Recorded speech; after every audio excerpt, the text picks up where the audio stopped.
শ্রদ্ধেয়া সঙ্গীত শিল্পী গীতা দত্তের জন্মদিনে তাঁকে শ্রদ্ধা জানাচ্ছেন গণসমমনস্বী গ্রুপের অ্যাডমিন শ্রী অশোক কুমার সিনহা।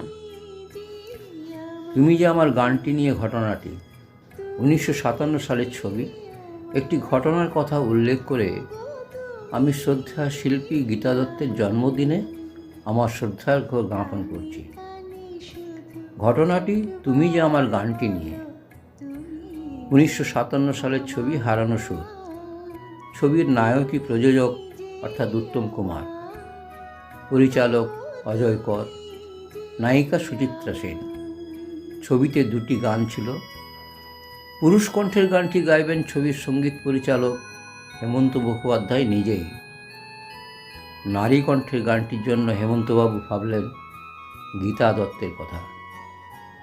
চমকে উঠলেন প্রযোজক ও পরিচালক, কারণ তখন সুচিত্রা মানে সন্ধ্যা মুখোপাধ্যায়, যেমন উত্তম মানে হেমন্তবাবু। ফলত তারা আপত্তি জানান, এই ঝুঁকি নেওয়াই যাবে না।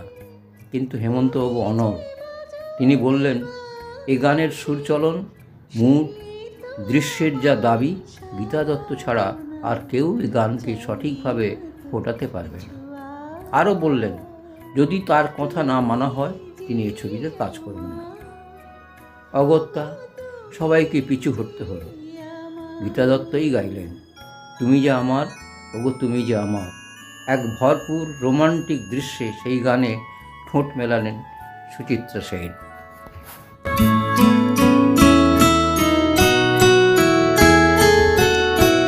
তুমি যে আমার দিশা অকুল অন্ধকারে, দাও আমারে ভরে নীরব অহংকারে।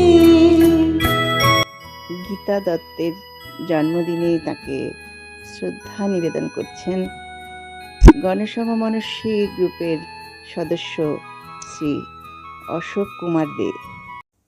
একটি ঘটনার কথা উল্লেখ করে আমি শ্রদ্ধেয় গীতা দত্তের জন্মদিনে আমার শ্রদ্ধার্ঘ্য জ্ঞাপন করছি। হিন্দি সাহেব বিবি গোলাম, 1962 সাল, গুরু দত্তের ছবি। ছবির সুরকার হেমন্ত কুমার, হিন্দিতে হেমন্ত কুমার বলতো। গান রেকর্ডিং এর আগে হেমন্ত কুমার বললেন, গীতাকে এ গানে কান্নার ভাব নিয়ে গাইতে হবে। গীতা এক চিলতে করুণ হাসি হেসে বলেছিলেন, চেষ্টা করে তাকে কান্নার ভাব আনতে হবে না, গান গাইলে এমনিতেই কান্না বেরিয়ে আসে। কান্না তার নিত্যসঙ্গী হয়ে উঠেছিল।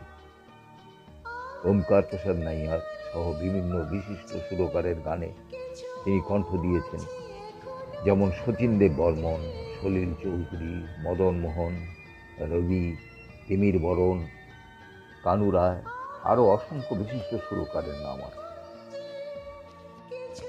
গীতা দত্তের জন্মদিনে তাকে শ্রদ্ধার্ঘ্য অর্পণ করছেন গণসমমনস্বী গ্রুপের সদস্যা শ্রীমতী কৃষ্ণা ভদ্র। শ্রদ্ধেয়া গীতা দত্তের আজ জন্মদিন।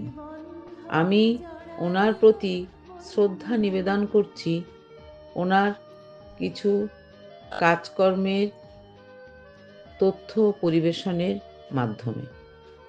শ্রদ্ধেয়া গীতা দত্তের গাওয়া বাংলা গানের সংখ্যা হিন্দির ধারের কাছে না গেলেও কয়েকটি মাইলস্টোন, কিন্তু তারই কণ্ঠ নিঃসৃত।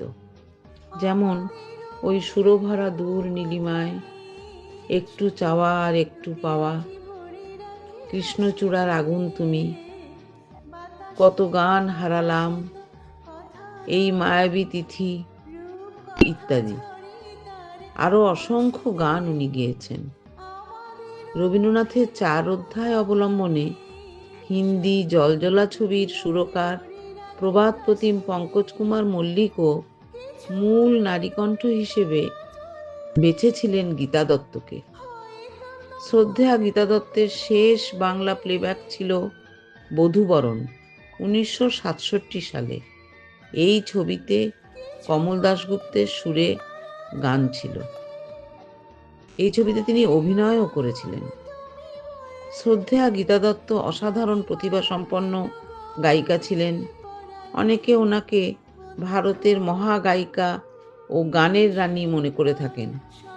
গায়িকা হিসাবে ওনার অবদান অবিস্মরণীয়, তাই তিনি আজও সঙ্গীত প্রেমিকদের মধ্যে আছেন ও অনন্তকাল ধরে থাকবেন।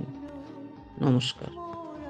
তরে ছড়ালে গো বন্ধু এই সুন্দর স্বর্ণালী সন্ধ্যায়, কি বন্ধনে জড়ালে গো